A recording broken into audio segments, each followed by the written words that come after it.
से अनायास किरण उतरे, या जैसे अंधे को अचानक आंखें मिल जाएं, ऐसा ही जनक को हुआ। जो नहीं देखा था कभी वो दिखाई पड़ा, जो नहीं सुना था कभी वो सुनाई पड़ा। हृदय एक नई तरंग, एक नई उमंग से भर गया। प्राणों ने एक नया दर्शन किया। निश्चित ही जनक सुपात्र थे। वर्षा होती है, पहाड़ों पर होती है, पहाड़ खाली रह जाते क्योंकि पहले से ही भरे। झीलों में होती है, खाली झीलें भर जाती। जो खाली है वही सुपात्र है, जो भरा है अपात्र है। अहंकार आदमी को पत्थर जैसा बना देता, निरअहंकार आदमी को शून्यता देता है। जनक शून्य पात्र रहे होंगे। तत्क्षण अहोभाव पैदा हुआ, सुनते ही जागे। पुकारा नहीं था कि पुकार पहुंच गई। कोड़े की छाया काफी मालूम हुई। कोड़ा फटकारने की जरूरत न पड़ी, मारने का सवाल ही न था। अष्टावक्र भी भाग्यशाली हैं कि जनक जैसा सुपात्र सुनने को मिला। मनुष्य जाति के इतिहास में जितने सद्गुरु हुए उनमें अष्टावक्र जैसा सौभाग्यशाली सद्गुरु दूसरा नहीं, क्योंकि जनक जैसा शिष्य पाना अति दुर्लभ है। जो जरा से इशारे से जाग जाए, जैसे तैयार ही था, जैसे बस हवा का जरा सा झकोरा काफी था और नींद टूट जाएगी। नींद गहरी न थी, किन्हीं सपनों में दबा न था। उठी ही हालत थी।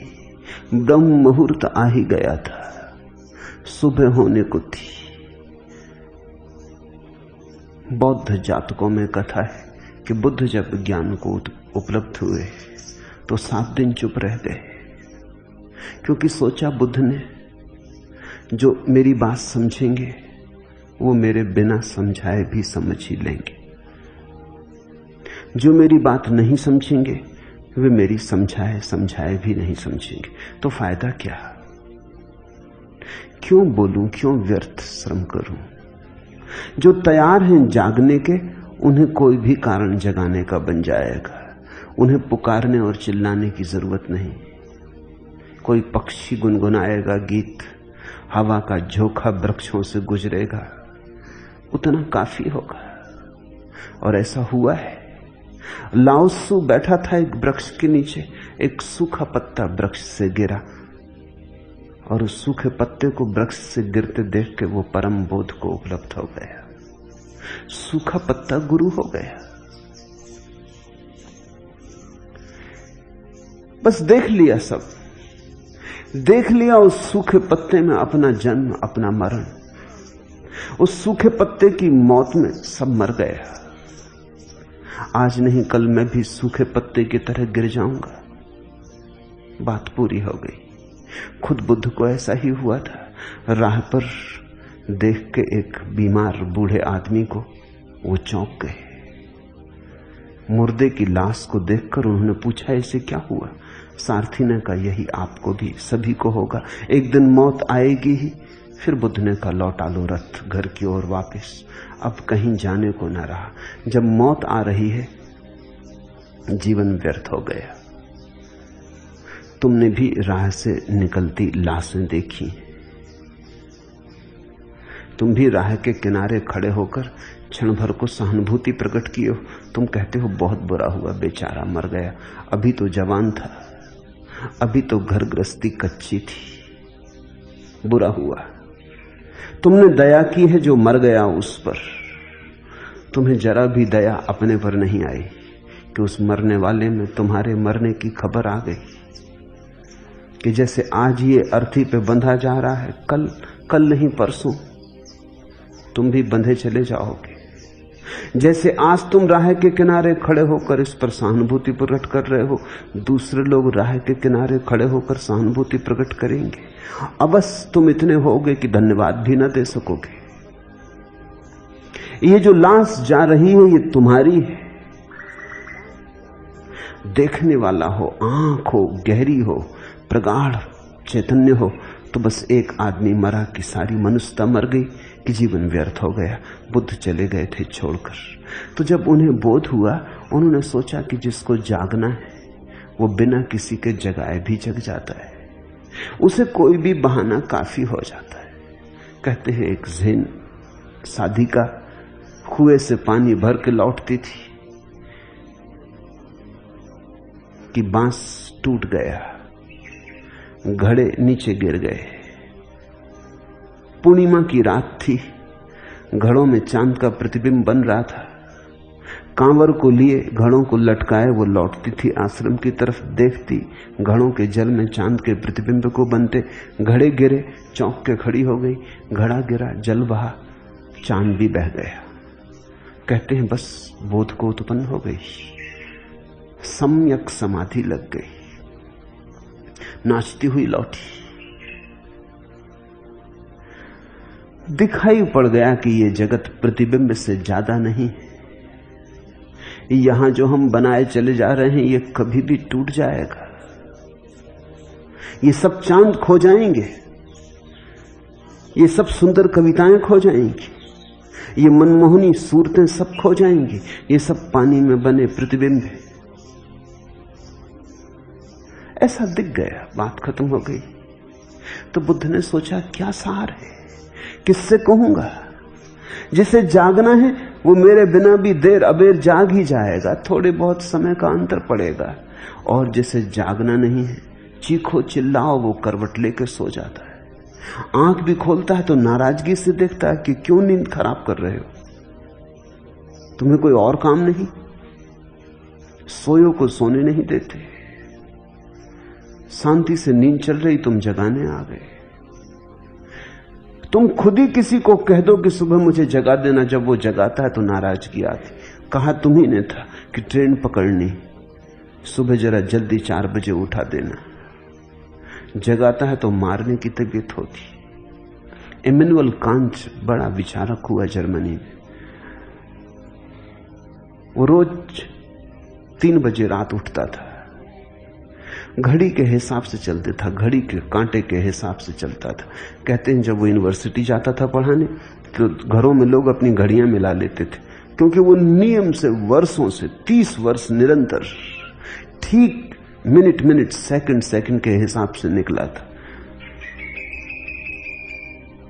लेकिन कभी बहुत सर्दी होती तो अपने नौकर को कह देता कि कुछ भी हो जाए 3 बजे उठाना, अगर मैं मारूं पीटूं भी तो तू फिक्र मत करना, तू भी मारना पीटना मगर उठाना। उसके घर नौकर न टिकते थे, क्योंकि ये बड़ी झंझट की बात थी।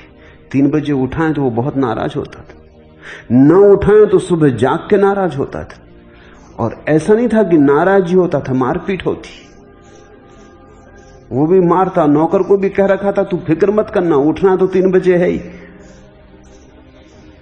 घसीटना उठाना, लेकिन 3 बजे उठा के खड़ा कर देना। तू चिंता ही मत करना कि मैं क्या कर रहा हूं, उस वक्त मैं क्या कहता हूं वो मत सुनना, क्योंकि उस वक्त मैं नींद में होता हूं, उस समय जो मैं कहता हूं वो सुनने की जरूरत नहीं। तो ऐसे लोग भी हैं।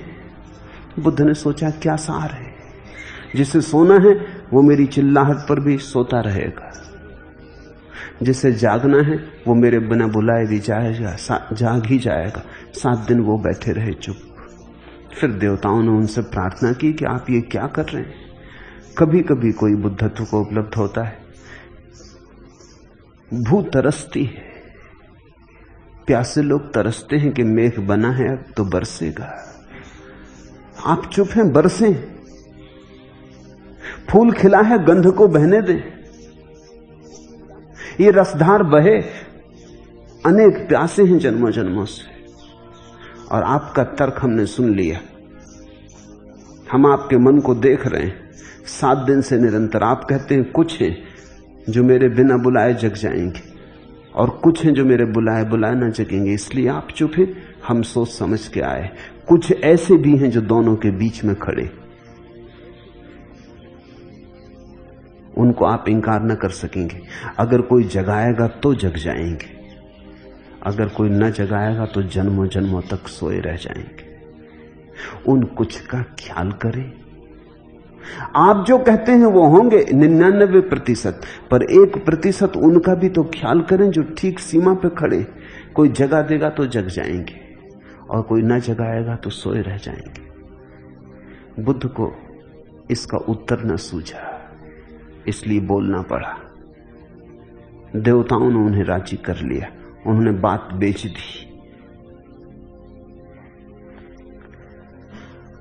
बुद्ध का ख्याल तो ठीक ही था, देवताओं का ख्याल भी ठीक था। तो 3 तरह के श्रोता हुए।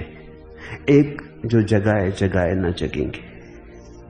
दुनिया में अधिक भीड़ उन्हीं लोगों की है। सुनते हैं फिर भी नहीं सुनते, देखते हैं फिर भी नहीं देखते, समझ में आ जाता है फिर भी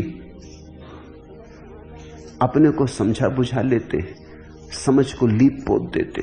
समझ में आ जाता है तो भी नासमझी को संभाले रखते। नासमझी के साथ उनका बड़ा गहरा स्वार्थ बन गया है। पुराना परिचय छोड़ते में डर लगता है। फिर दूसरे तरह के श्रोता हैं जो बीच में, कोई थोड़ा श्रम करे, कोई बुद्ध, कोई अष्टावक्र, कोई कृष्ण, तो जग जाएंगे। कृष्ण ऐसे ही श्रोता थे, अर्जुन ऐसे ही श्रोता थे। कृष्ण को मेहनत करनी पड़ी, कृष्ण को लंबी मेहनत करनी पड़ी। उसी लंबी मेहनत से गीता निर्मित हुई। अंत में जाके अर्जुन को लगता है कि मेरे भ्रम दूर हुए, मेरे संशय गिरे, मैं तुम्हारी शरण आता हूं, मुझे दिखाई पड़ गया। लेकिन बड़ी जद्दोजहद हुई, बड़ा संघर्ष चला। फिर और भी श्रेष्ठ श्रोता हैं जनक की तरह, जिनसे कहा नहीं कि उन्होंने सुन लिया। इधर अष्टावक्र ने कहा होगा कि उधर जनक को दिखाई पड़ने लगा। आज के सूत्र जनक के वचन है। इतनी जल्दी, इतने शीघ्रता से जनक को दिखाई पड़ गया कि अष्टावक्र जो कह रहे हैं बिल्कुल ठीक कह रहे हैं, चोट पड़ गई। तो मैंने कहा वर्षा होती है, कभी ऐसी जमीन पर हो जाती जो पथरीली, तो वर्षा तो हो जाती लेकिन अंकुर नहीं फूटते। फिर कभी ऐसी जमीन पर होती है जो थोड़ी बहुत ककड़ीली है, अंकुर फूटते हैं, जितने फूटने थे उतने नहीं फूटते। फिर कभी ऐसी जमीन पर होती है जो बिल्कुल तैयार थी, जो उपजाऊ है, जिसमें कंकड़ पत्थर नहीं है, बड़ी फसल होती। जनक ऐसी ही भूमि है। इशारा काफी हो गया।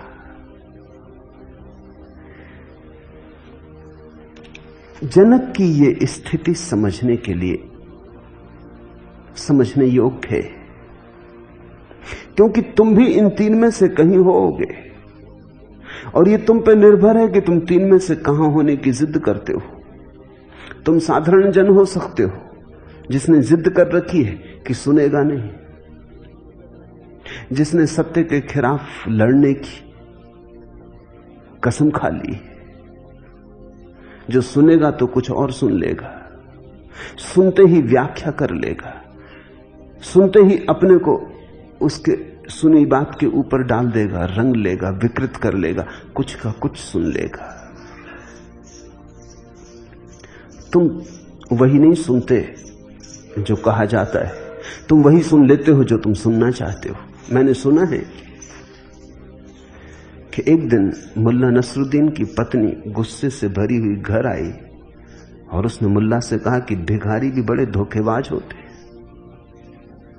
क्यों, क्या हो गया? नसरुद्दीन ने पूछा। अजी, एक भिखारी की गर्दन में तख्ती लगी थी जिस पर लिखा था जन्म से अंधा। मैंने दया करके पर्स में से 10 पैसे निकाल के उसके दान पत्र में डाल दिए तो जानते ही कहने लगा, हे सुंदरी, भगवान तुम्हें खुश रखे। अब तुम ही बताओ उसे कैसे मालूम हुआ कि मैं सुंदरी हूं। मुल्ला खिलखिला के हंसने लगा और कहने लगा, तब तो वो वास्तव में अंधा है और जन्म से अंधा है। तो मुल्ला कहने लगा, मैं ही एक अंधा नहीं हूं, एक और अंधा भी। अन्यथा पता ही कैसे चलता उसे कि तू सुंदरी अगर आंख होती। पत्नी कुछ कह रही है, मुल्ला कुछ सुन रहा है। मुल्ला वही सुन रहा है जो सुनना चाहता है।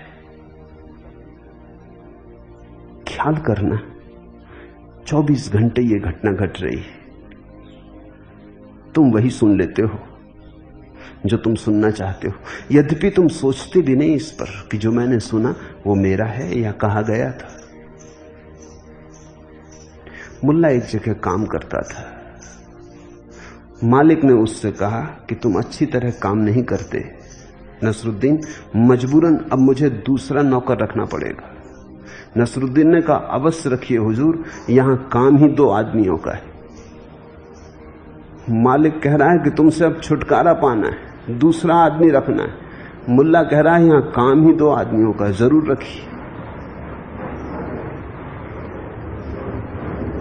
पीछे खड़े होकर जो तुम सुनते हो उस पर एक बार पुनर्विचार करना।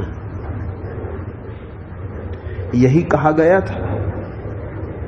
अगर व्यक्ति ठीक ठीक सुनने में समर्थ हो जाए तो नंबर 2 का श्रोता हो जाता है, नंबर 3 से ऊपर उठाता है। नंबर 3 का श्रोता अपनी मिलाता है।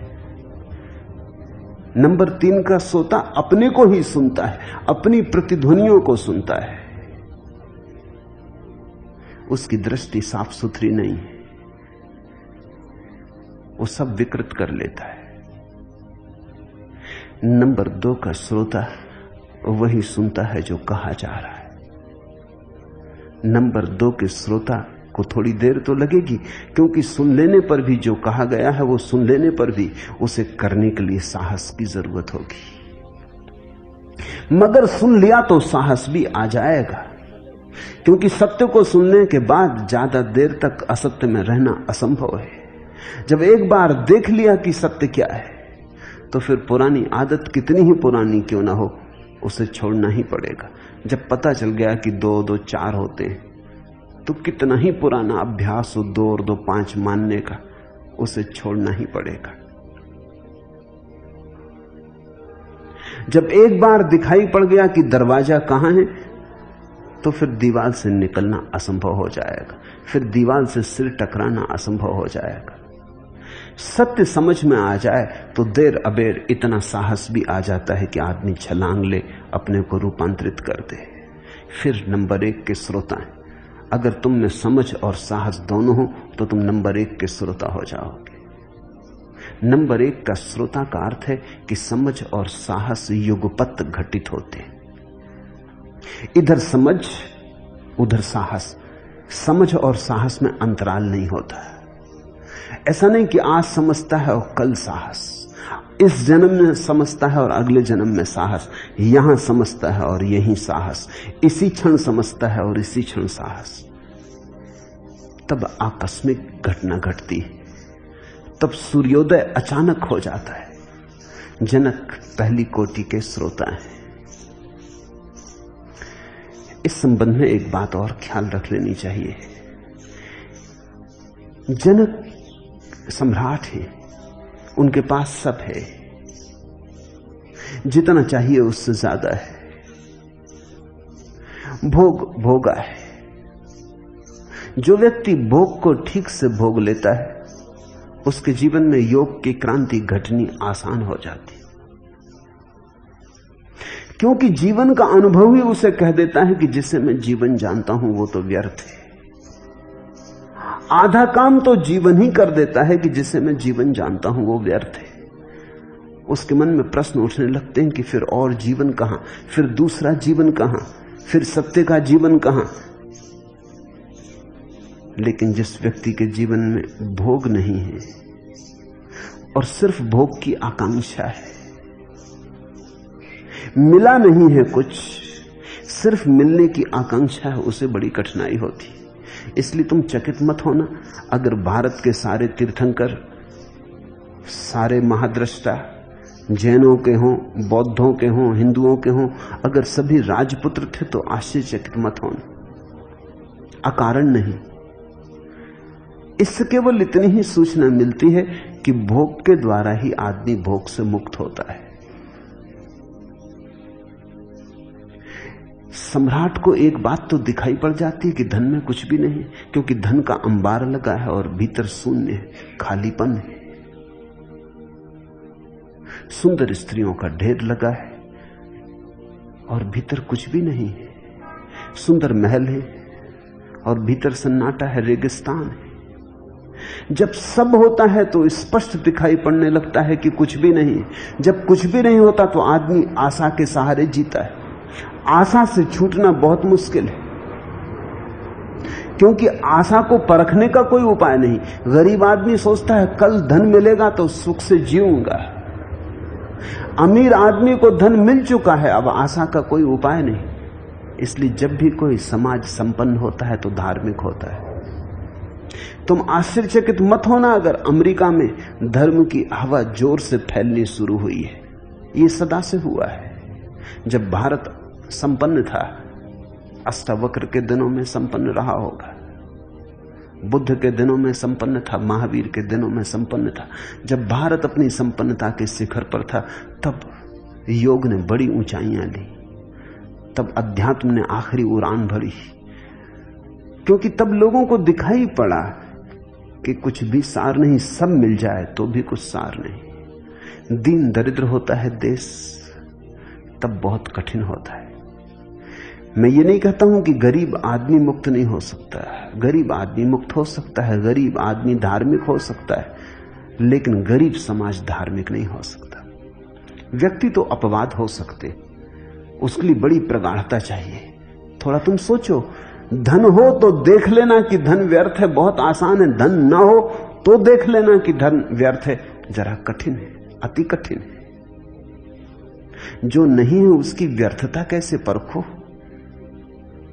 तुम्हारे हाथ में सोना हो तो परख सकते हो कि सही है कि खोटा है।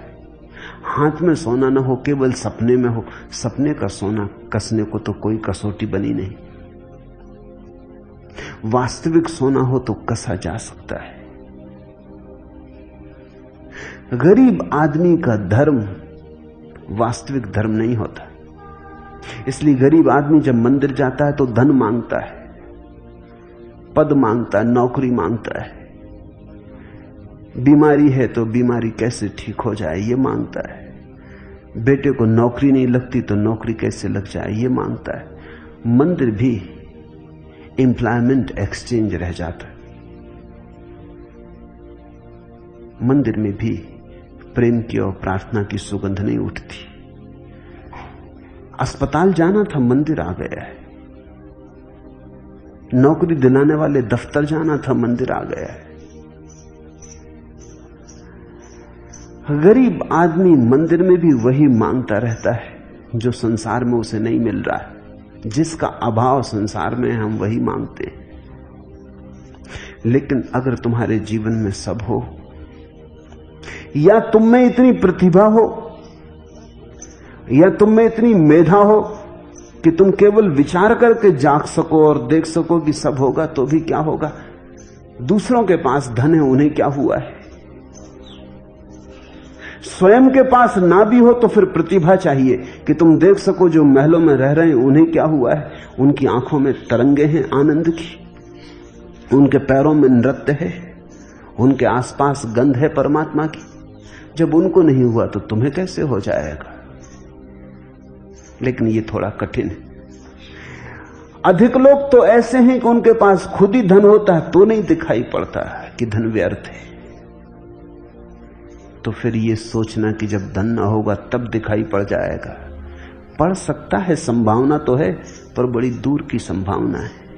बुद्ध के लिए आसान रहा होगा जाग जाना, जनक के लिए आसान रहा होगा जाग जाना, अर्जुन के लिए भी आसान रहा होगा जाग जाना, कबीर के लिए बड़ा कठिन रहा होगा, दादू के लिए, सहजों के लिए बड़ा कठिन रहा होगा, क्राइस्ट के लिए, मोहम्मद के लिए बड़ा कठिन रहा होगा। क्योंकि इनके पास नहीं था और जागे। जीवन में जो हमारे पास नहीं है उसकी कामना हमें घेरती है, उसकी कामना हमें पकड़े रहती है। कल रात में एक गीत पढ़ता था, मैं चाहता हूं इसलिए एक जन्म और लेना कि मुझको उसमें शायद मिल जाए ऐसी हमदम कि जिसको आता हो प्यार देना, जो सुबह उठकर मेरी तरफ मुस्कुरा के देखे, दिलो जिगर में समा के देखे, जो दोपहर को बहुत से कामों के दरमियां हो उदास मुझबिन गुजार दे इंतजार में दिन, जो शाम को यूं करे स्वागत, तमाम चाहत तमाम राहत से राम कर ले, जन्म मरण से रिहाई देकर मुझे रहीने दवाम कर ले। एक ऐसी हमदम की आरजू है जो मेरे सुख को वफा की ज्योति का संग दे दे, जो मेरे दुख को भी अपनी गर्म आंसुओं के मोतियों का रंग दे दे, जो घर में इफलास का समय हो न तिल मिलाए, सफर कठिन हो तो उसके माथे पे बल ना आए। एक ऐसी हमदम मिलेगी अगले जन्म में शायद कि जिसको आता हो प्यार देना, मैं चाहता हूं इसलिए एक जन्म और लेना। जो नहीं मिला है, किसी को प्रेसी नहीं मिली, किसी को धन नहीं मिला है, किसी को पद नहीं मिला है, किसी को प्रतिष्ठा नहीं मिली, तो हम और एक जन्म लेना चाहते। अनंत जन्म हम ले चुके, लेकिन कुछ न कुछ कमी रह जाती, कुछ न कुछ खाली रह जाता, कुछ न कुछ ओछा रह जाता है। उसके लिए अगला जन्म और अगला जन्म। वासनाओं का कोई अंत नहीं, जरूरतें बहुत थोड़ी हैं, कामनाओं की कोई सीमा नहीं। उन्हीं कामनाओं के सहारे आदमी जीता चला जाता है।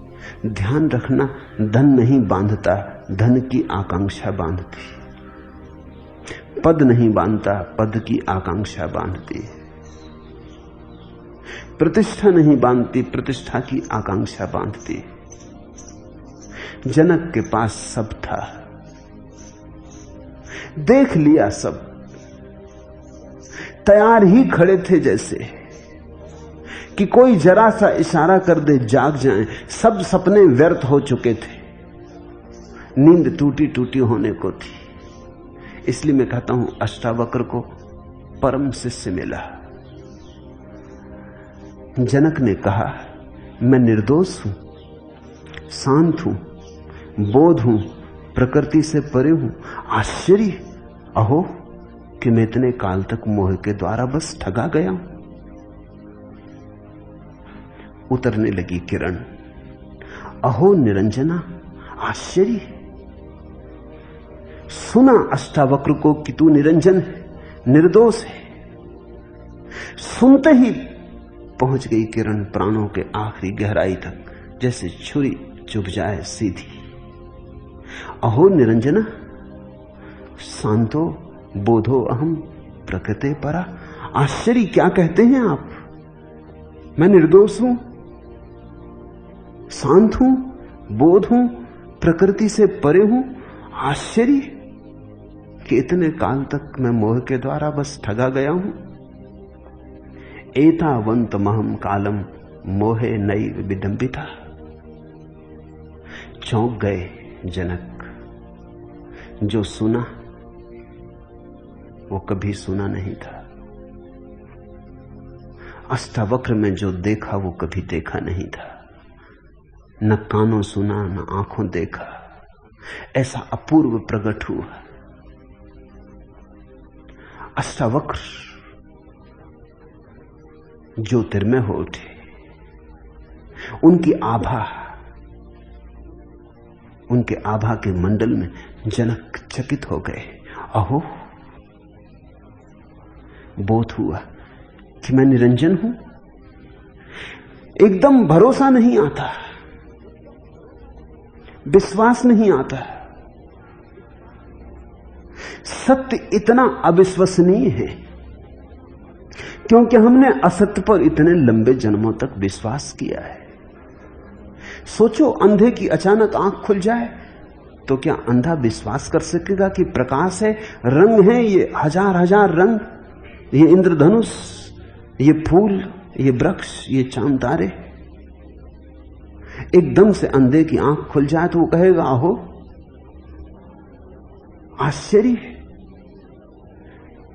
मैं तो सोच भी ना सकता था कि ये है, और ये है,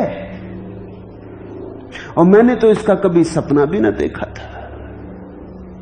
प्रकाश तो दूर, अंधे आदमी को अंधेरे का भी पता नहीं होता। तुम साधारणता सोचते होगे कि अंधा आदमी अंधेरे में रहता, तो तुम गलत सोचते हो। अंधेरा देखने के लिए भी आंख चाहिए। तुम आंख बंद करते हो तो तुम्हें अंधेरा दिखाई पड़ता है, क्योंकि आंख खोल के तुम प्रकाश को जानते हो। लेकिन जिसकी कभी आंख ही नहीं खोली वो अंधेरा भी नहीं जानता। प्रकाश तो दूर, अंधेरे से भी पहचान नहीं। कोई उपाय नहीं अंधे के पास की सपना देख सके इंद्रधनुषों का। लेकिन जब आंख खोल के देखेगा तो ये सारा जगत अब विश्वसनीय मालूम होगा, भरोसा ना आएगा। जनक को भी एक धक्का लगा है, एक चौंक पैदा हुई, अचंभे से भर गए। कहने लगे अहो मैं निर्दोष, सदा से अपने को दोषी जाना, और सदा से धर्म गुरुओं ने यही कहा कि तुम पापी हो, और सदा से पंडित पुरोहितों ने यही समझाया कि धो अपने कर्मों के पाप। किसी ने भी ये ना कहा कि तुम निर्दोष हो, कि तुम्हारी निर्दोषता ऐसी है कि उसके खंडित होने का कोई उपाय नहीं, कि तुम लाख पाप करो तो भी पापी तुम नहीं हो सकते हो। तुम्हारे सब किए गए पाप, देखे गए सपने जागते ही खो जाते। न पुण्य तुम्हारा है न पाप तुम्हारा है, क्योंकि कर्म तुम्हारा नहीं, कृत्य तुम्हारा नहीं, क्योंकि कर्ता तुम नहीं हो, तुम केवल दृष्टा साक्षी हो। मैं निर्दोष हूं? चौंक कर जनक ने कहा मैं शांत हूं, क्योंकि जानी तो है केवल अशांति। तुमने कभी शांति जानी? साधारणता तुम कहते हो कि हां, लेकिन बहुत गौर करोगे तो तुम पाओगे जिसे तुम शांति कहते हो वो केवल दो अशांतियों के बीच का थोड़ा सा समय।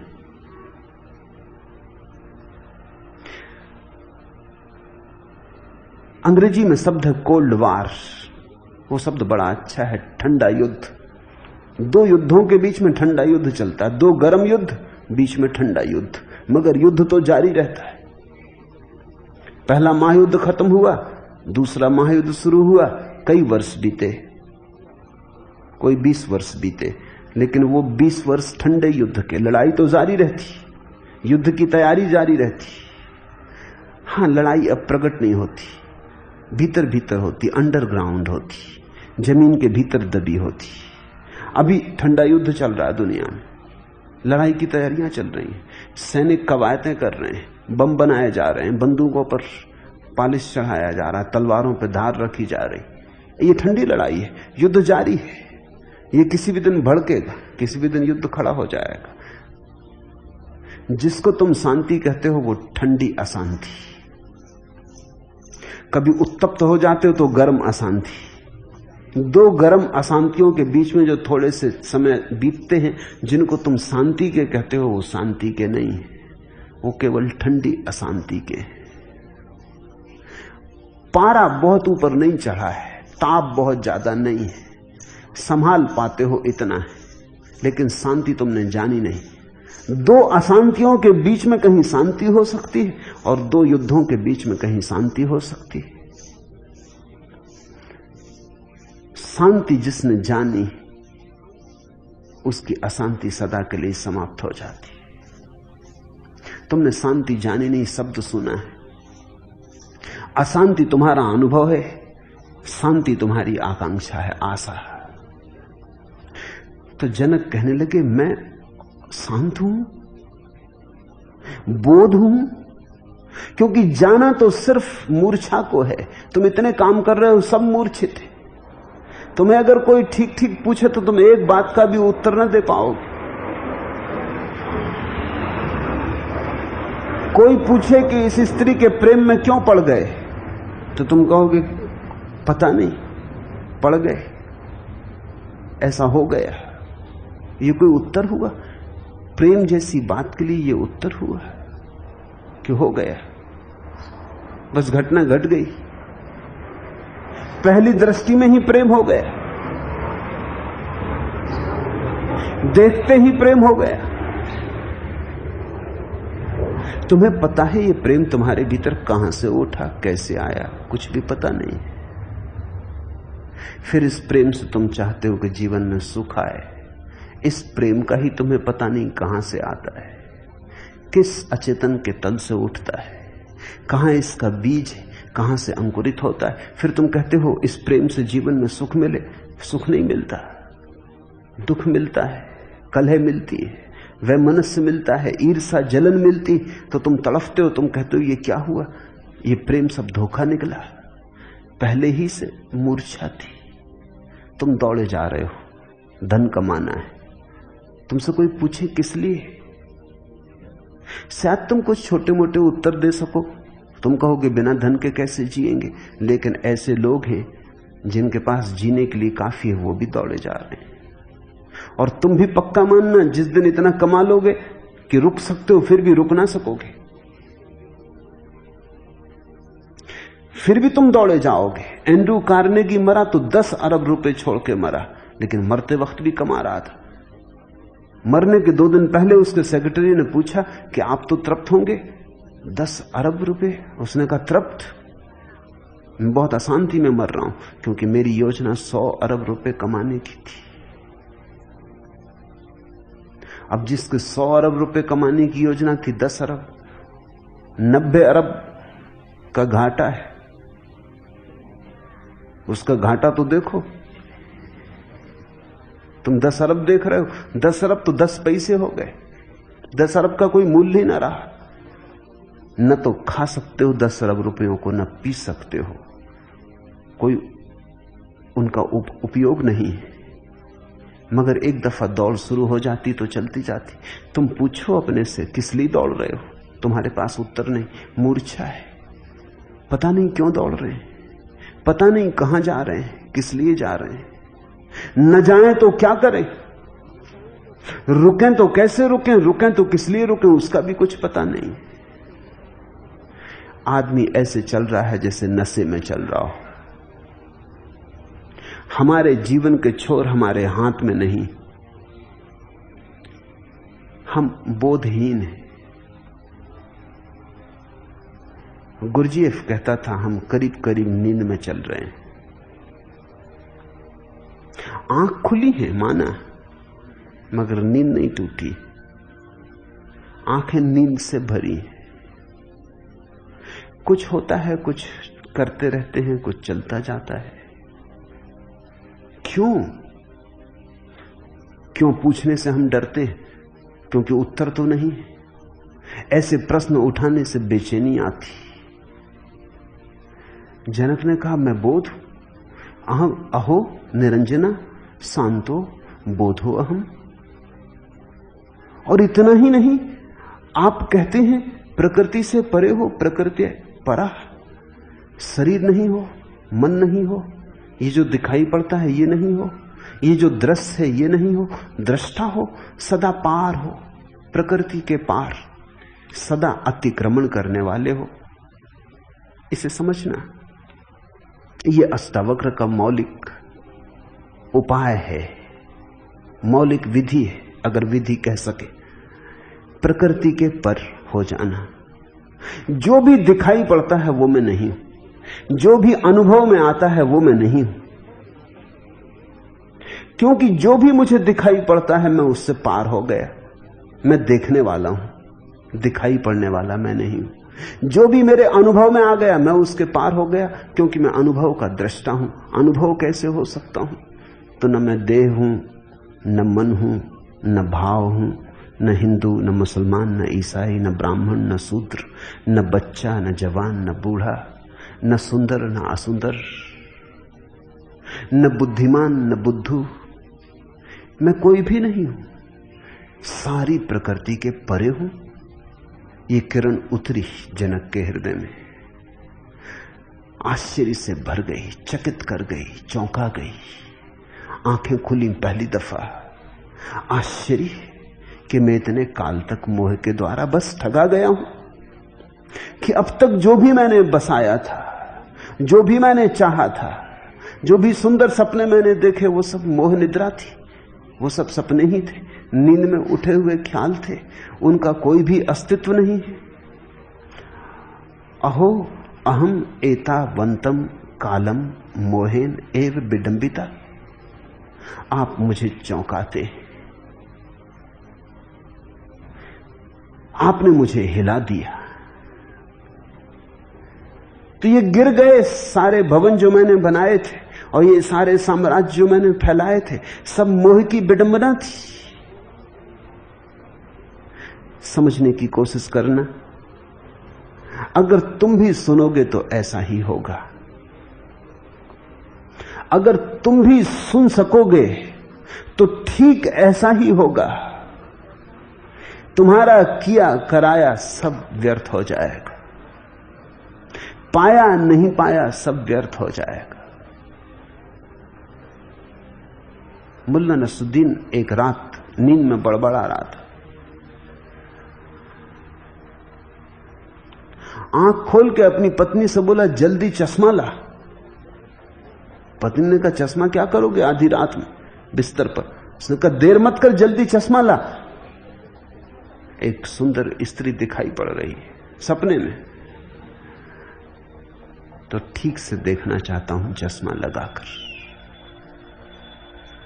थोड़ा धुंधला धुंधला है सपना। सपने को भी तुम सत्य बनाने की चेष्टा में लगे रहते हो।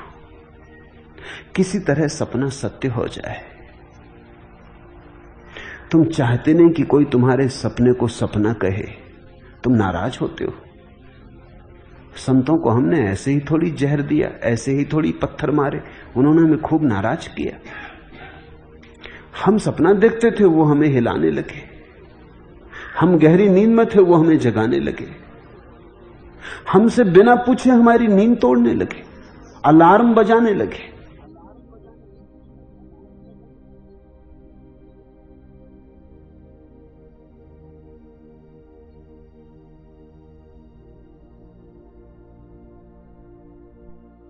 नाराजगी स्वाभाविक थी, लेकिन अगर सुनोगे तो तुम कृतज्ञ हो जाओगे, तुम सदा के लिए कृतज्ञता का अनुभव करोगे। ख्याल करो, कृष्ण की गीता में जब कृष्ण बोलते हैं तो अर्जुन प्रश्न उठाता है। अष्टावक्र की गीता में अष्टावक्र बोले, जनक कोई प्रश्न नहीं उठाया। जनक ने सिर्फ अहोभाव प्रकट किया, जनक ने सिर्फ स्वीकृति दी, जनक ने सिर्फ इतना कहा कि चौंका दिया प्रभु मुझे, जगा दिया मुझे। पूछने को कुछ नहीं है। जनक को प्रतीत होने लगी कि मैं निर्दोष हूं, कि मैं शांत हूं, कि मैं बोध हूं, प्रकृति से परे हूं। यह हमें कठिन लगता है, इतने जल्दी हो गया।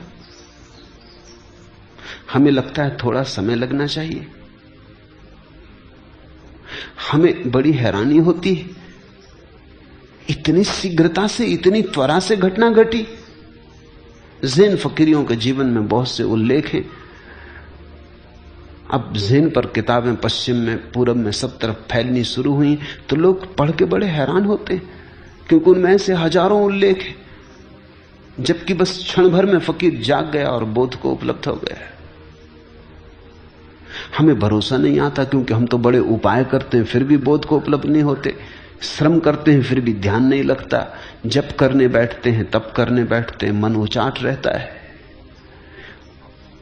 और ये जनक एक क्षण में जाग ही गए। तो कभी कभी ऐसा होता है, तुम्हारी पात्रता पर निर्भर है। तुम्हारी पात्रता में जितनी कमी होगी उतनी देर लग जाएगी।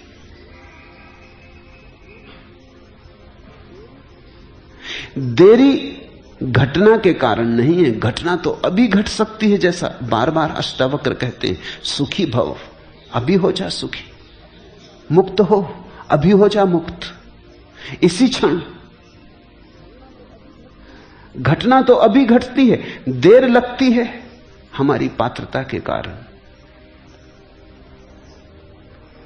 हमारी पात्रता ही नहीं है तो जो समय लगता है वो बीच में जो पत्थर पड़े हैं उन्हें हटाने में लगता है। झरना तो अभी फूट सकता है, झरना तो तैयार है, झरना तो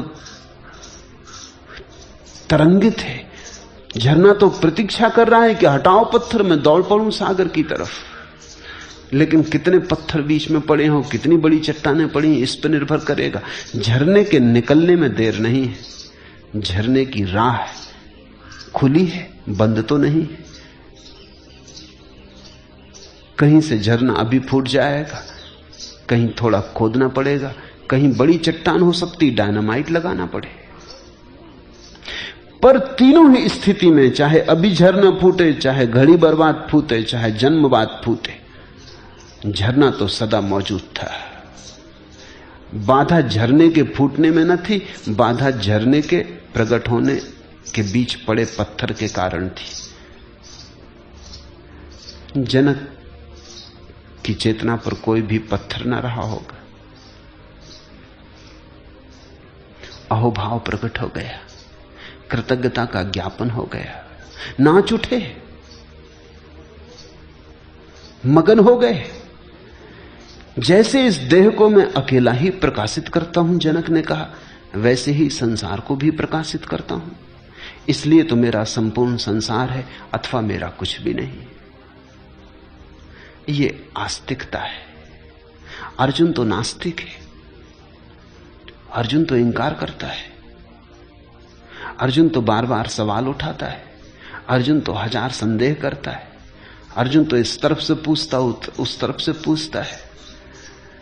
जनक ने कुछ पूछा ही नहीं। इसलिए मैंने इस गीता को महागीता कहा है। अर्जुन की नास्तिकता अंत में मिटती है, वो घर आता है। जनक में नास्तिकता है ही नहीं। वो जैसे घर के द्वार पर ही खड़े थे और किसी ने झकझोर दिया और कहा कि जनक तुम घर पर ही खड़े हो, कहीं जाना नहीं। और वो कहने लगे, अहो जैसे इस देह को मैं अकेला ही प्रकाशित करता हूं, वैसे ही संसार को भी प्रकाशित करता हूं।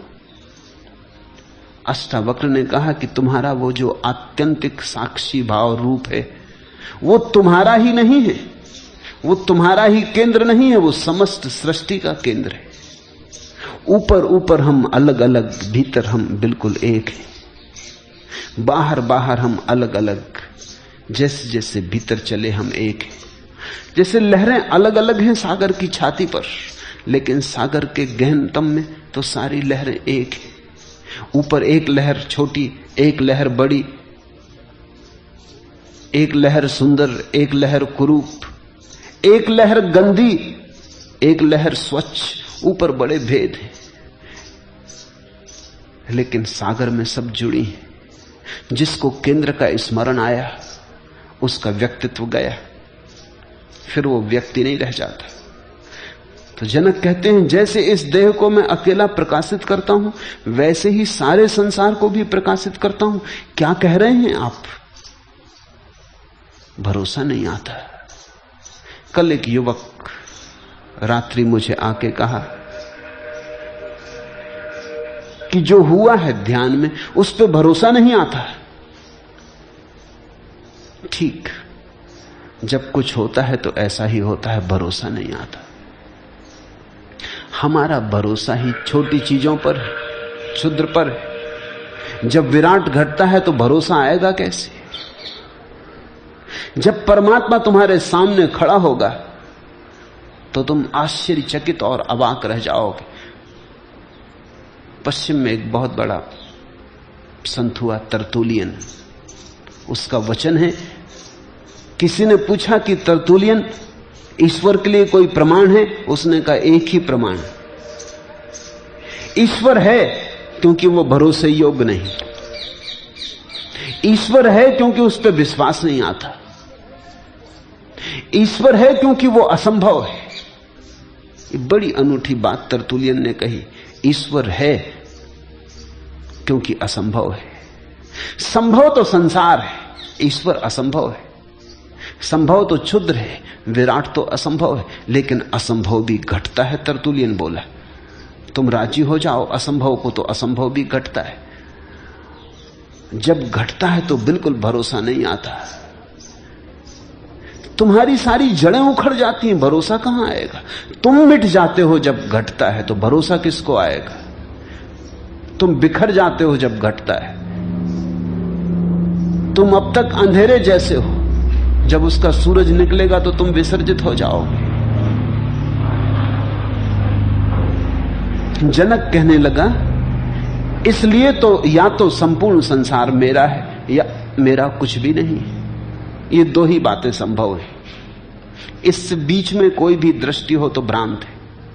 या तो संपूर्ण संसार मेरा है क्योंकि मैं परमात्मा का हिस्सा हूं, चूंकि मैं परमात्मा हूं, चूंकि मैं सारे संसार का केंद्र हूं, चूंकि मेरा साक्षी सारे संसार का साक्षी है, तो या तो सारा संसार मेरा है एक संभावना, या फिर मेरा कुछ भी नहीं, क्योंकि मैं हूं ही कहां। साक्षी में मैं तो नहीं बचता, सिर्फ साक्षी भाव बचता है। वहां दावेदार तो बचता नहीं, कौन दावा करेगा कि सब मेरा है। तो जनक कहते हैं दो संभावनाएं, ये दो अभिव्यक्तियां हैं धर्म की, या तो पूर्ण या शून्य। कृष्ण ने चुना पूर्ण, उपनिषदों ने चुना पूर्ण, उस पूर्ण से ही सब निकलता, फिर भी पीछे पूर्ण शेष रह जाता है। उस पूर्ण में ही सब लीन होता, फिर भी पूर्ण ना घटता ना बढ़ता। उपनिषदों ने, कृष्ण ने, हिंदुओं ने, सूफियों ने चुना पूर्ण, बुद्ध ने चुना शून्य। ये जो जनक ने वचन कहा कि इसलिए या तो सब मेरा है, मैं पूर्ण हूं, पूर्ण परात्पर ब्रह्म हूं, और या फिर कुछ भी मेरा नहीं, मैं परम शून्य हूं। ये दोनों बातें ही सच हैं। बुद्ध का वक्तव्य अधूरा है, कृष्ण का वक्तव्य भी अधूरा है। जनक के इस वक्तव्य में पूरी बात हो जाती है। जनक कहते हैं दोनों बातें कही जा सकती। क्यों? क्योंकि अगर मैं ही सारे जगत का केंद्र हूं तो सारा जगत मेरा, लेकिन जब मैं सारे जगत का केंद्र होता हूं तो मैं ही नहीं होता।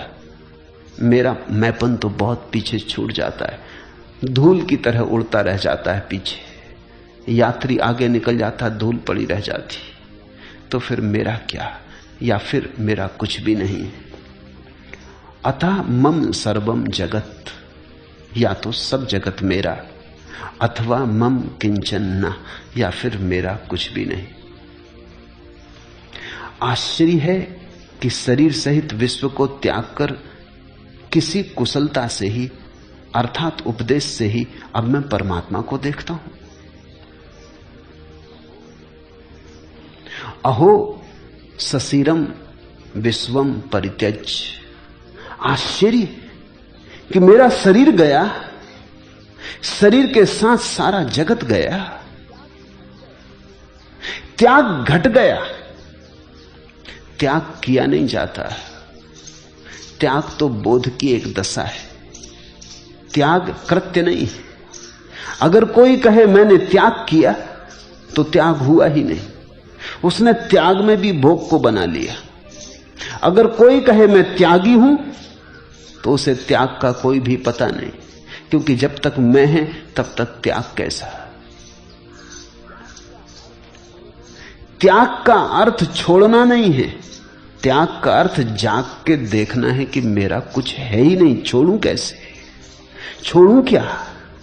पकड़ा हो तो छोड़ूं, हो तो छोड़ूं।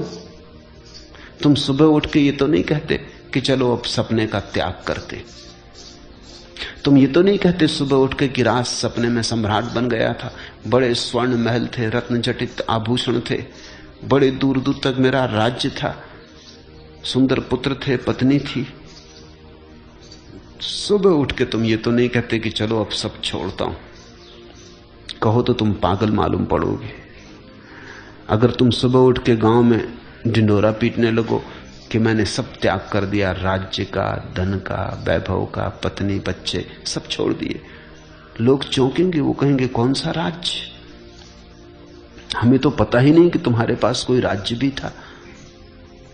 तुम कहोगे रात सपने में, तो लोग हंसेंगे कि तुम पागल हो गए। सपने का राज्य छोड़ा तो नहीं जा सकता। इसलिए परम ज्ञान का सूत्र यही है कि जब तुम्हें दिखाई पड़ता है कि ये संसार कुछ भी नहीं, तो छोड़ने की क्या बात है। लेकिन लोग हैं जो हिसाब रखते हैं कि कितना छोड़ा। एक मित्र मुझे मिलने आए थे, उनकी पत्नी भी साथ थी। मित्र का नाम है बड़े दानियों में। तो मित्र की पत्नी कहने लगी कि शायद आपको मेरे पति से परिचय नहीं, ये बड़े दानी है, कोई लाख रुपया दान कर दिया। पति ने जल्दी से पत्नी के हाथ पे कहा कि लाख नहीं, 1,10,000। ये दान ना हुआ, ये हिसाब हुआ, ये सौदा हुआ, ये कौड़ी कौड़ी का हिसाब चल रहा है। अगर कहीं इनको परमात्मा मिल गया तो उनकी गर्दन पकड़ लेंगे कि 1,10,000 दिया था, बदले में क्या देते हो बोलो। दिया भी इसीलिए है कि शास्त्र कहते हैं कि यहां 1-2 वहां करोड़ गुना मिलता है। ऐसा धंधा कौन छोड़ेगा? करोड़ गुना सुना है, ब्याज। कोई धंधा देखा? जुआड़ी भी इतने बड़े जुआड़ी नहीं, करोड़ गुना तो वहां भी नहीं मिलता है। ये तो जुआरीपन हुआ। इस आशा में छोड़ा है कि लाख छोड़ेंगे तो करोड़ गुना मिलेगा। ये लोभ का ही विस्तार हुआ। और लाख का हिसाब तो रुपए का मूल्य अभी समाप्त नहीं हुआ है। पहले तिजोरी में रुपए रखते थे, अब तिजोरी में रुपए की जगह क्या क्या त्याग किया उसका हिसाब रख लिया है, मगर सपना टूटा नहीं। चीन में एक बड़ी प्राचीन कथा है कि एक सम्राट का एक ही बेटा था। वो बेटा मरण शैया पर पड़ा था। चिकित्सकों ने कह दिया हार करके हम कुछ कर ना सकेंगे, बचेगा नहीं, बचना असंभव है। बीमारी ऐसी थी कि कोई इलाज नहीं था। 1-2 दिन की बात थी, कभी भी मर जाएगा। तो बाप रात भर जाग के बैठा रहा। विदा देने की बात ही थी, आंख से आंसू बहते रहे, बैठा रहा। कोई 3 बजे करीब रात को झपकी लग गई बाप को। बैठे बैठे झपकी लगी तो एक सपना देखा कि एक बहुत बड़ा साम्राज्य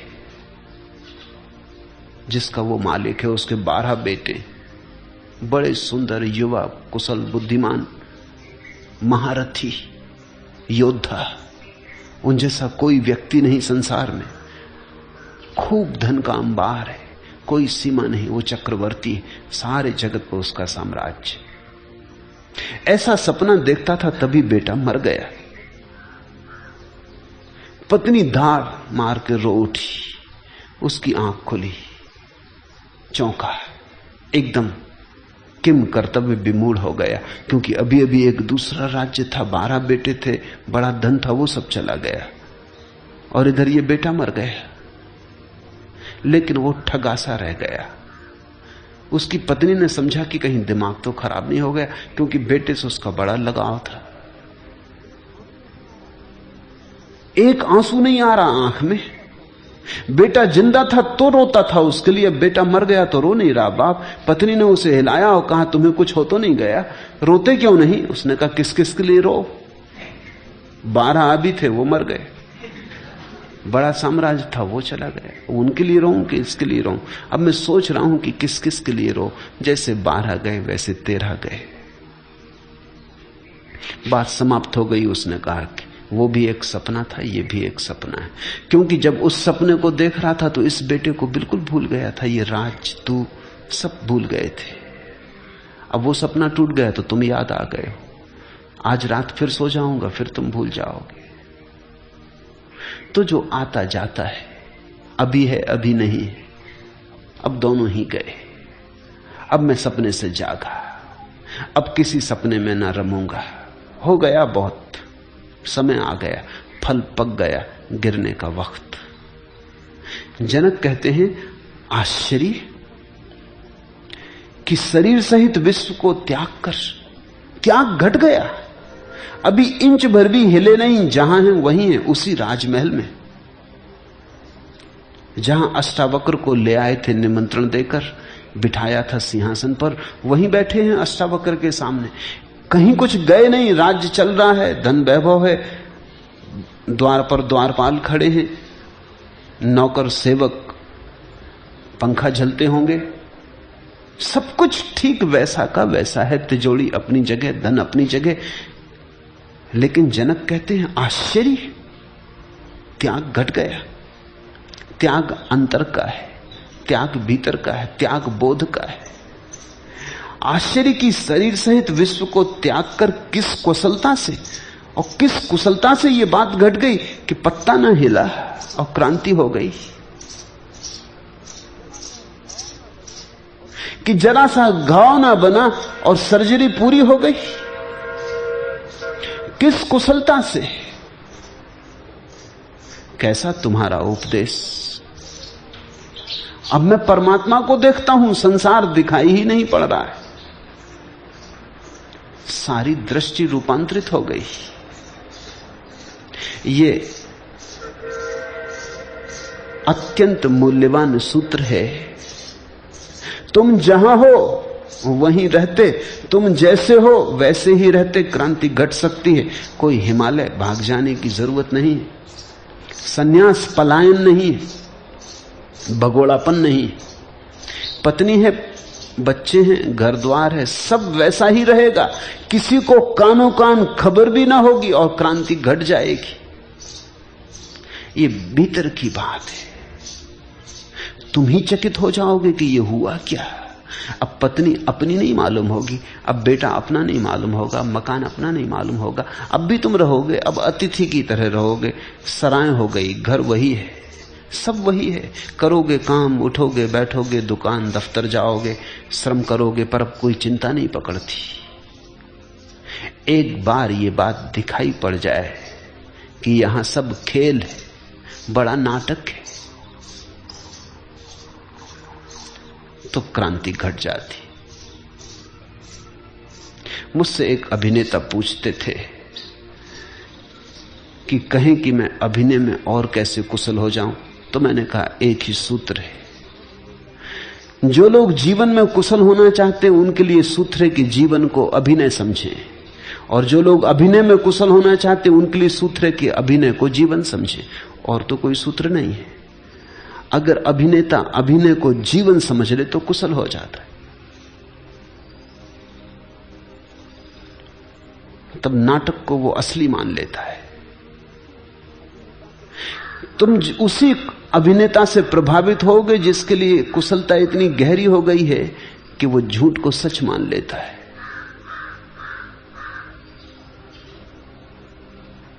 अगर अभिनेता झूठ को सच न मान पाए तो अभिनय में कुशल नहीं हो सकता, तो वो बाहर बाहर रहेगा, भीतर ना हो पाएगा। तो खड़ा खड़ा दूर दूर कर लेगा काम, लेकिन तुम पाओगे उसके प्राण उसमें रमे नहीं, गए नहीं भीतर। अभिनेता बिल्कुल भूल जाता अभिनय में। जब कोई राम का अभिनय करता है तो वो बिल्कुल भूल जाता है, वो राम हो जाता। जब उसकी सीता चुराई जाती तो वो ऐसा नहीं सोचता कि अपना क्या लेना देना है, अभी घड़ी भर बाद सब खेल खत्म, अपने घर चले जाएंगे, क्यों नाहक रो, क्यों पूछो वृक्षों से कि मेरी सीता कहां है, क्यों चीखो चिल्लाओ, क्या सार है, अपनी कोई सीता है कि कुछ। और सीता वहां है भी नहीं, कोई दूसरा आदमी सीता बना है, कुछ लेना देना नहीं है। अगर वो अभिनय में खोए ना तो अभिनय कुशल नहीं हो पाता। अभिनय की कुशलता यही है कि वो अभिनय को जीवन मान लेता, वो बिल्कुल यथार्थ मान लेता है। उसकी ही सीता खो गई। वे आंसू झूठ नहीं, वे आंसू सच। वो ऐसे ही रोता है जैसे उसकी प्रेयसी खो गई हो, वो ऐसे ही लड़ता है, अभिनय को सच कर लेता है। जीवन को अगर कुशलता लानी हो तो जीवन को अभिनय समझ लेना। ये भी नाटक है, देर अबेर पर्दा उठेगा। देर अबेर सब विदा हो जाएंगे। मंच बड़ी है माना, पर मंच ही है कितनी ही बड़ी हो। यहां घर मत बनाना, यहां सराय में ही ठहरना। ये प्रतीक्षालय है, ये क्यों लगा है? मौत आती जाती, लोग विदा होते चले जाते, तुम्हें विदा हो जाना है। यहां जड़ें जमा के खड़े हो जाने की कोई जरूरत नहीं, अन्यथा उतना ही दुख होगा। तो जो व्यक्ति इस संसार में जड़ें नहीं जमाता, वही व्यक्ति सन्यासी। जो यहां जम के खड़ा नहीं हो जाता, जिसका पैर अंगत का पैर नहीं है, वही सन्यासी। जो तत्पर है सदा जाने को, इस जगत में वही व्यक्ति सन्यासी है जो बन जा रहा है। खानाबदोष है शब्द। खानाबदोष बहुत अच्छा है। इसका अर्थ होता है जिसका घर अपने कंधे पर है। खाना अर्थात घर, बदोस यानी कंधे पर, जिसका घर अपने कंधे पर है। जो खानाबदोष है वही सन्यासी। तंबू लगा लेना ज्यादा से ज्यादा, घर मत बनाना। यहां तंबू की कभी भी उखाड़ लो, क्षण भर में देर ना लगे। सराय कहते हैं, सूफी फकीर हुआ इब्राहिम, पहले वो बल्ख का सम्राट था। एक रात उसने देखा कि सोया अपने महल में कोई छप्पर पे चल रहा है। तो उसने पूछा, कौन बदतमीज आधी रात को छप्पर पे चल रहा है, कौन है तू? उसने कहा, बदतमीज नहीं हूं, मेरा ऊंट खो गया है, उसे खोज रहा हूं। इब्राहिम को भी हंसी आ गई। उसने कहा, पागल, तो तू पागल है? ऊंट कहीं छप्परों पे मिलते हैं? अगर खो जाएं, ये भी तो सोच के ऊंट छप्पर पे पहुंचेगा कैसे? ऊपर से आवाज आई, इसके पहले कि दूसरों को बदतमीज और पागल के अपने बाबत सोच।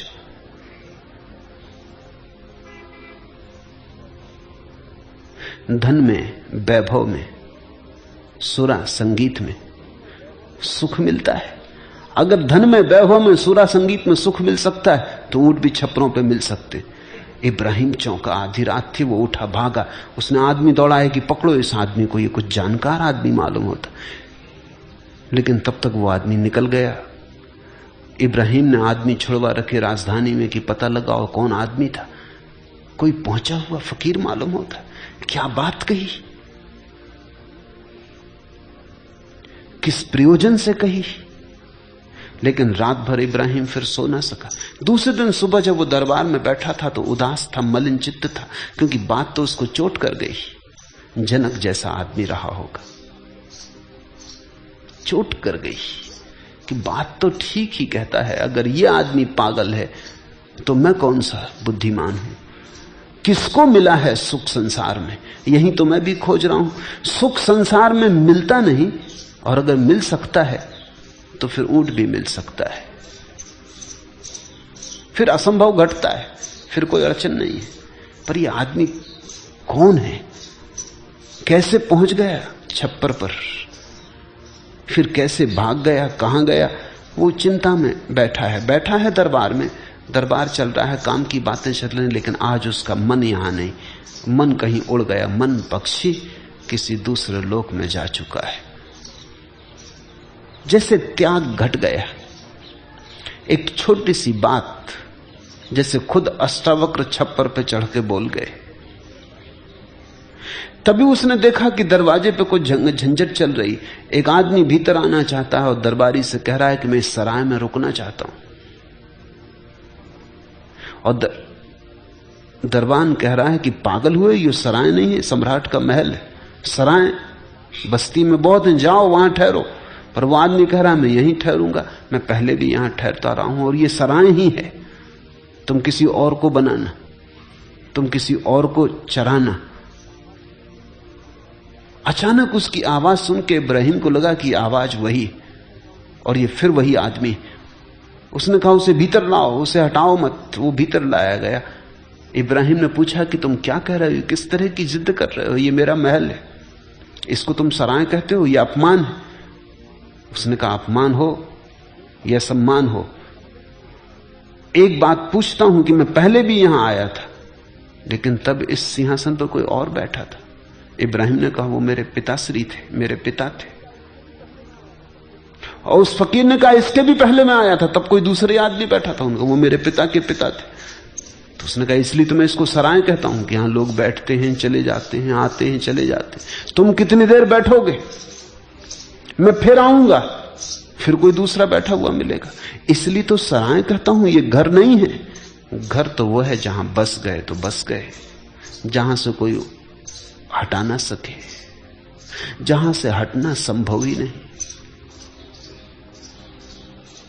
इब्राहिम कहते हैं सिंहासन से उतर गया और उसने उस फकीर से कहा कि प्रणाम करता हूं, ये सराय, आप यहां रुके, मैं जाता हूं, क्योंकि अब सराय में रुकने से क्या सार।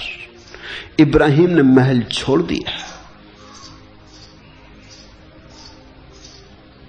पात्र रहा होगा, सुपात्र रहा होगा। जनक कहते हैं कि एक क्षण में मुझे दिखाई पड़ गया कि शरीर सहित विश्व को त्याग कर मैं संन्यास्त हो गया हूं। ये किस कुशलता से कर दिया, ये कैसा उपदेश दिया, ये कैसी कुशलता आपकी, ये कैसी कला आपकी। अहो शरीरम विश्वम परित्यज्य कुतश्चित कुशलात्, कैसी कुशलता, कैसे गुरु से मिलना हो गया। एव मया अधुना परमात्मा विलोक्यते, अब मुझे सिर्फ परमात्मा दिखाई पड़ रहा है, मुझे कुछ और दिखाई नहीं पड़ता। अब ये सब परमात्मा का ही रूप मालूम होता है, उसकी ही तरंगें। जैसे जल से तरंग, फेन और बुलबुला भिन्न नहीं, वैसे ही आत्म विशिष्ट विश्व आत्मा से भिन्न नहीं। यथा न तोयतो भिन्ना स्तरंगा फेन बुदबुदा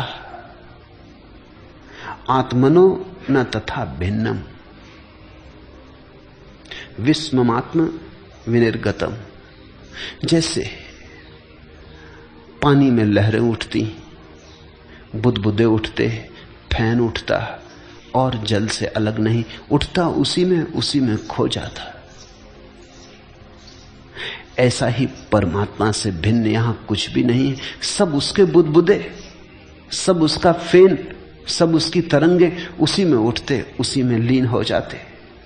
यथा तोयता तरंगा फेन बुदबुदा भिन्ना ना।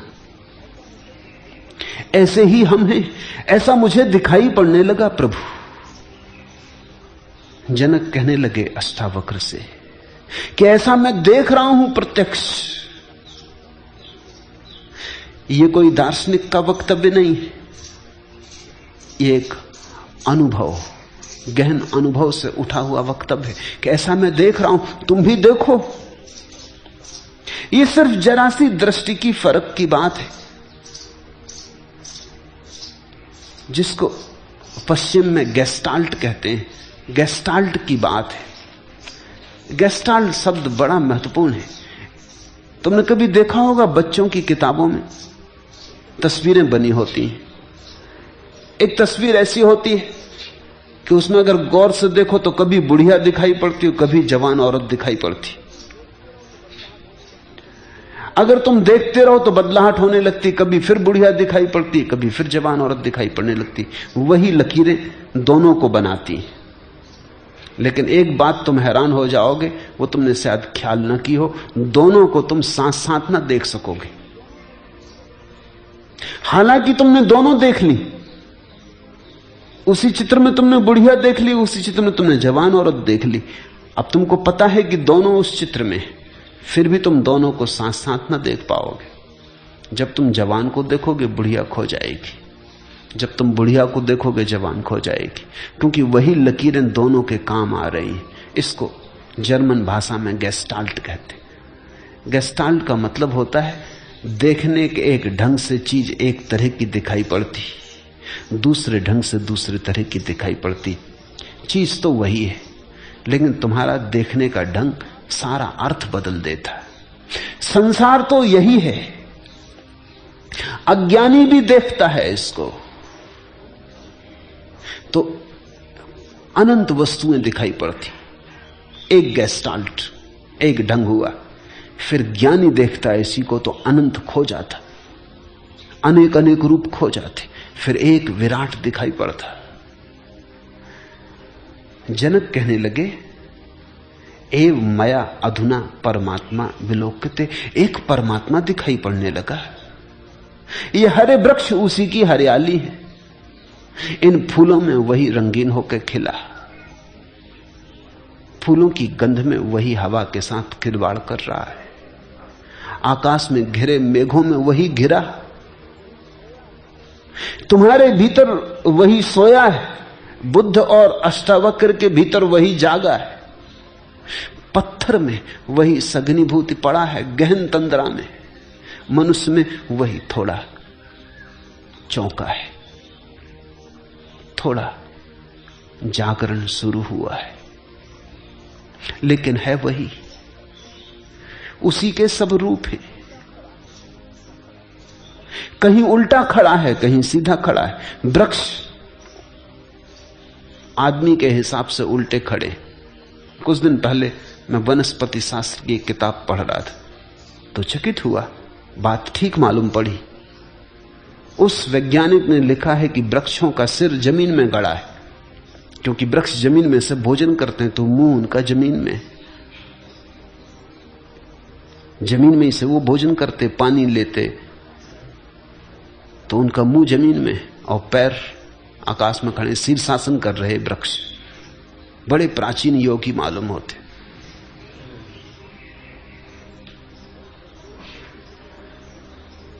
उस वैज्ञानिक ने सिद्ध करने की कोशिश की है कि धीरे धीरे हम पूरे मनुष्य के विकास को इसी आधार पर समझ सकते हैं। फिर केंचुए हैं, मछलियां हैं, वो समतल है, वो समानांतर जमीन के, उनकी पूंछ और उनका मुंह एक सीधी रेखा में जमीन के साथ समानांतर रेखा बनाता है। वो वृक्ष से थोड़ा रूपांतर हुआ। फिर कुत्ते हैं, बिल्लियां हैं, शेर हैं, चीते हैं, इनका सिर थोड़ा उठा हुआ है, समानांतर से थोड़ी बदलाहट हुई, सिर थोड़ा ऊपर उठा। कौन बदला? फिर बंदर हैं, वो बैठ सकते, वो करीब करीब जमीन से 90 का कोण बनाने लगे, लेकिन खड़े नहीं हो सकते। वो बैठे हुए आदमी, वृक्ष शीर्षासन करते हुए आदमी। फिर आदमी वो सीधा खड़ा हो गया है, 90 का कोण बना था, वृक्ष से ठीक उल्टा हो गया है, सिर ऊपर हो गया, पैर नीचे हो गए।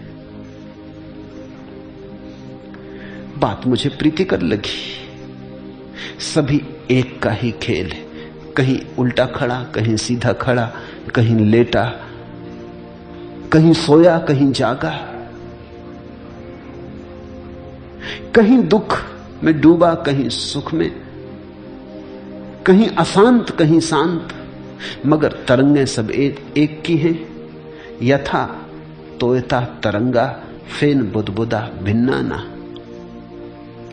जैसे जल से तरंग फेन बुदबुदा भिन्न नहीं, वैसे ही आत्मा से कुछ भी भिन्न नहीं है, सब अभिन्न है। इसे तुम देखो, सुनो मत। ये गेस्टाल्ट के परिवर्तन की बात है। इसमें एक झलक में दिखाई पड़ सकता है, एक झलक, गौर से देखो तो धीरे से तुम पाओगे कि सब एक में तिरोहित हो गया और खो गया। एक विराट सागर लहरें मार रहा है। ये ज्यादा देर न टिकेगा, क्योंकि इसको टिकाने के लिए तुम्हारी क्षमता विकसित होनी चाहिए, लेकिन ये क्षण भर को भी दिखाई पड़ेगी। एक विराट लहरें मार रहा है, हम सब उसी की तरंगें, एक ही सूरज प्रकाशित है, हम सब उसी की किरणें। यहां एक ही संगीत बज रहा है, हम सब उसी के स्वर। तो जीवन में क्रांति घट जाएगी। वो एक क्षण धीरे धीरे तुम्हारा शाश्वत स्वरूप बन जाएगा।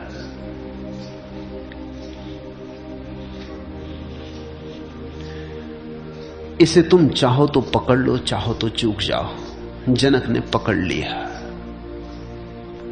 रात में जागा, अंधकार की सिरकी के पीछे से मुझे लगा मैं सहसा सुन पाया सन्नाटे की कनबतियां, धीमी रहस्य सुरीली परम गीति में। और गीत वह मुझसे बोला दुन निवार, अरे तुम अभी तक नहीं जागे। और यह मुक्त स्रोत सा सभी और बह चला उजाला, अरे अभागे कितनी बार भरा, अनदेखे छलक छलक बह गया तुम्हारा प्याला। तुम पहली दफे नहीं सुन रहे हो इन वचनों को, बहुत बार सुन चुके हो। तुम अति प्राचीन हो सकता है अष्टावक्र से भी तुमने सुना हो। तुम में से कुछ ने तो निश्चित सुना होगा, कुछ ने बुद्ध से सुना हो, कुछ ने कृष्ण से, कुछ ने क्राइस्ट से, कुछ ने मोहम्मद से, किसी ने लाओत्सु से, जरथुस्त्र से। पृथ्वी पर इतने अनंत पुरुष हुए हैं, उन सब को तुम पार करके आते गए हो। इतने दिए जले हैं, असंभव है कि किसी दिए की रोशनी तुम्हारी आंखों में ना पड़ी हो। तुम्हारा प्याला बहुत बार भरा गया है, अरे अभागे कितनी बार भरा, अनदेखे छलक छलक बह गया तुम्हारा प्यारा। तुम्हारा प्याला भर भी दिया जाता है तो भी खाली रह जाता, तुम उसे संभाल नहीं पाते। और गीत वह मुझसे बोला दुर्निवार, अरे तुम अभी तक नहीं जागे। और यह मुक्त स्रोत सा सभी और बह चला उजाला, सुबह होने लगी। और बहुत बार सुबह हुई है और बहुत बार सूरज निकला, पर तुम हो कि अपने अंधेरे को पकड़े बैठे हो। ये अभागापन तुम छोड़ोगे तो छूटेगा।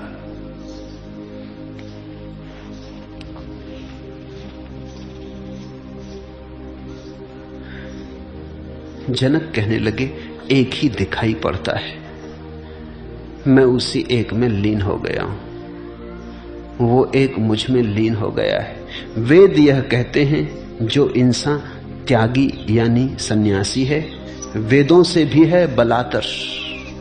उसकी जगमग जग से बढ़कर वह बसता है जगदीश्वर में, उसमें बसता है जगदीश्वर।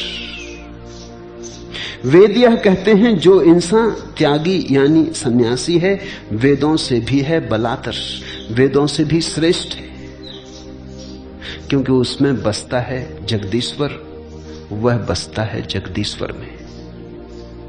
उस घड़ी जनक की चेतना अलग न रही, एक होने लगी।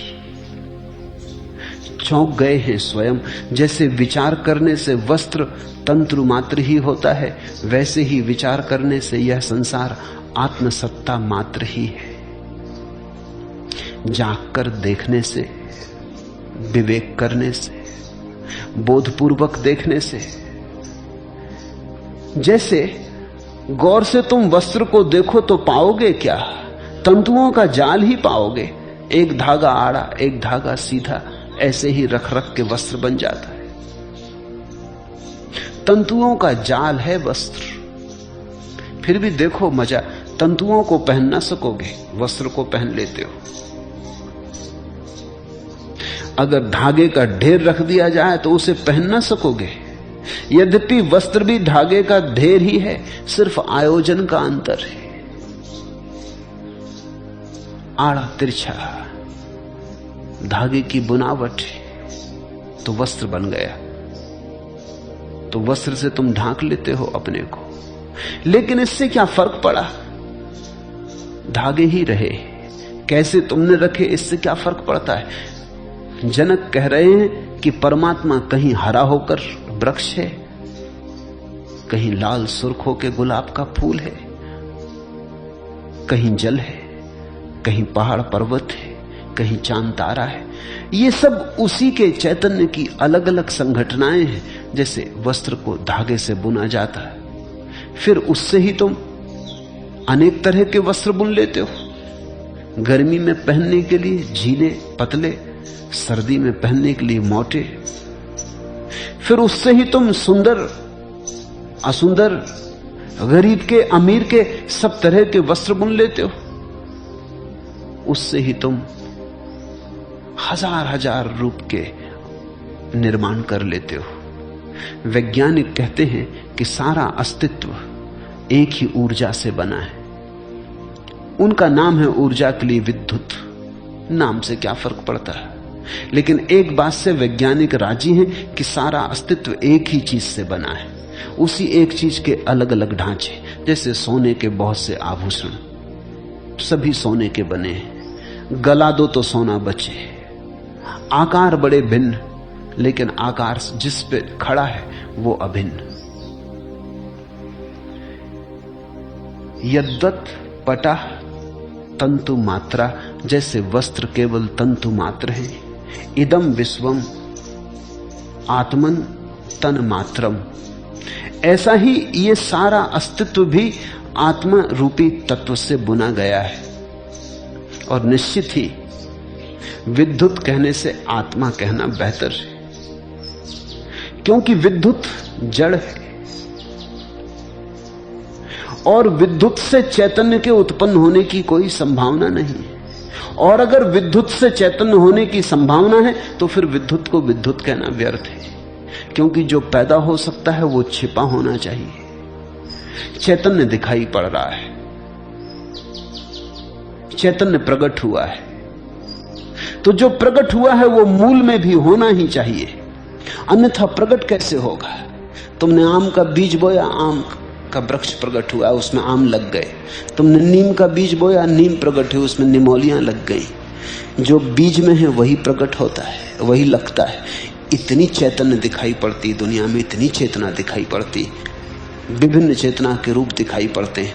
तो जो मूल संघट है इस अस्तित्व का, उसमें चैतन्य छुपा होना चाहिए। इसलिए विद्युत कहना उचित नहीं, आत्मा कहना ज्यादा उचित है। आत्म विद्युत कहो।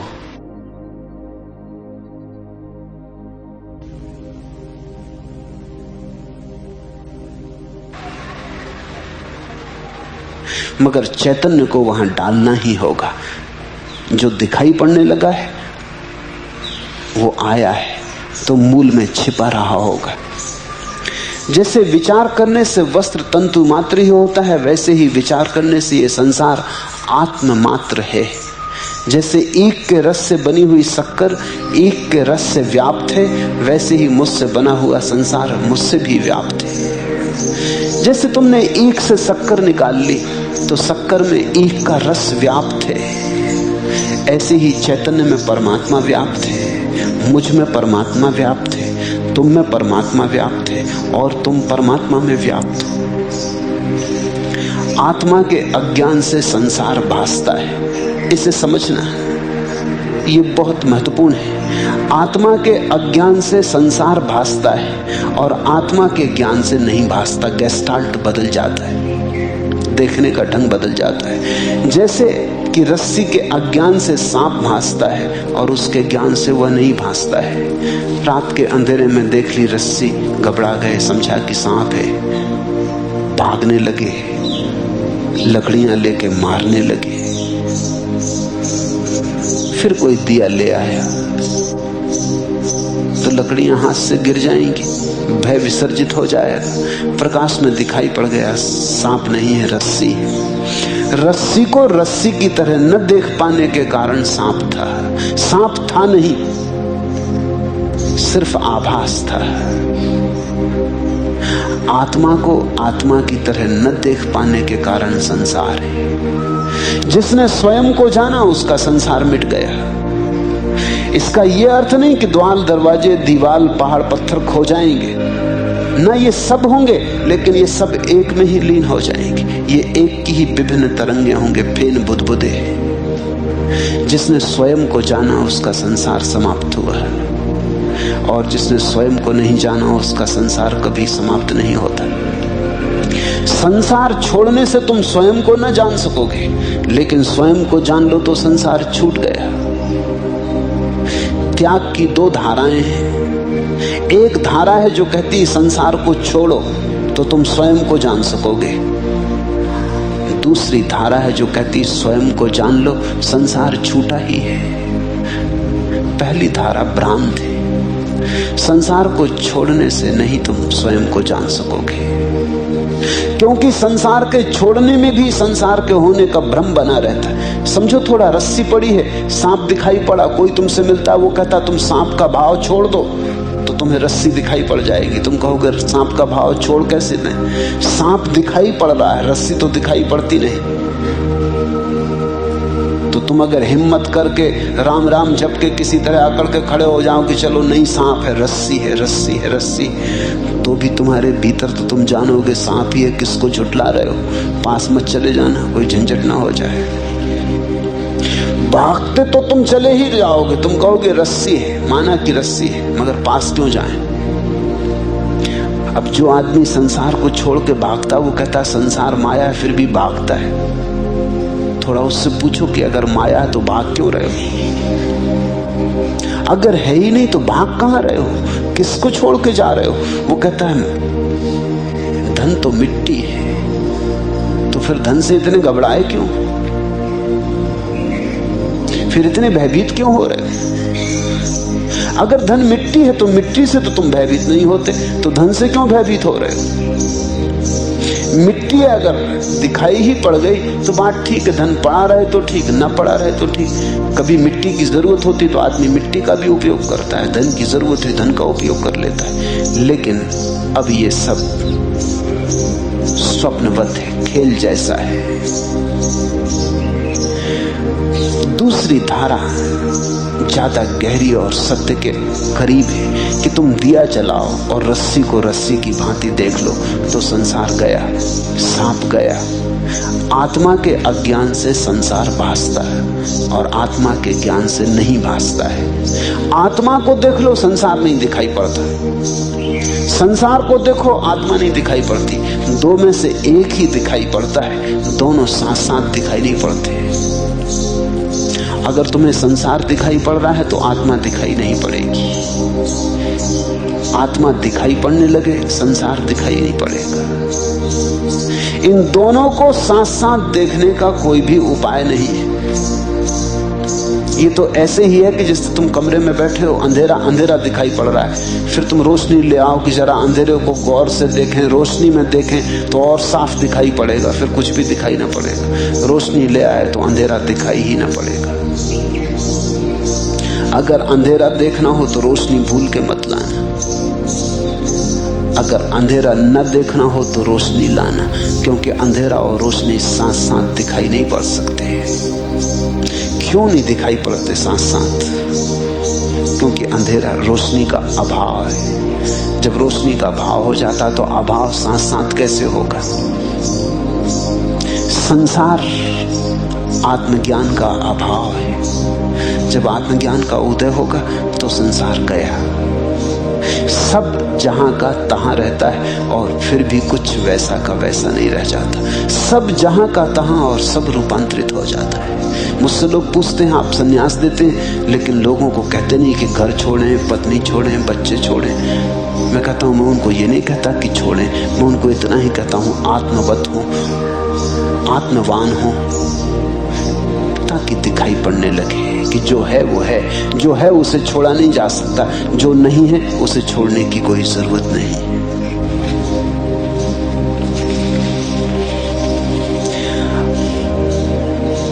हम जो देखना चाहें देख लेते हैं। अदालत में एक मुकदमा था, मजिस्ट्रेट ने पूछा मुल्ला नसरुद्दीन को, इन एक जैसी सैकड़ों भैंसों में से तुमने अपनी ही भैंस को किस तरह पहचान लिया?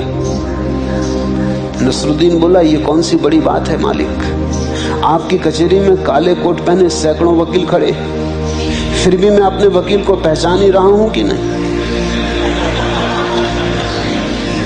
कहने लगा, जिसको हम पहचानना चाहते पहचान ही लेते, अपनी भैंस भी पहचान लेता है, हालांकि एक ही जैसी भैंस है, वकीलों जैसी। जो हम जानना चाहते हैं उसे हम जान ही लेते, जो हम पहचानना चाहते हैं उसे हम पहचान ही लेते। हमारा अभिप्राय ही हमारे जीवन की सार्थकता बन जाता है।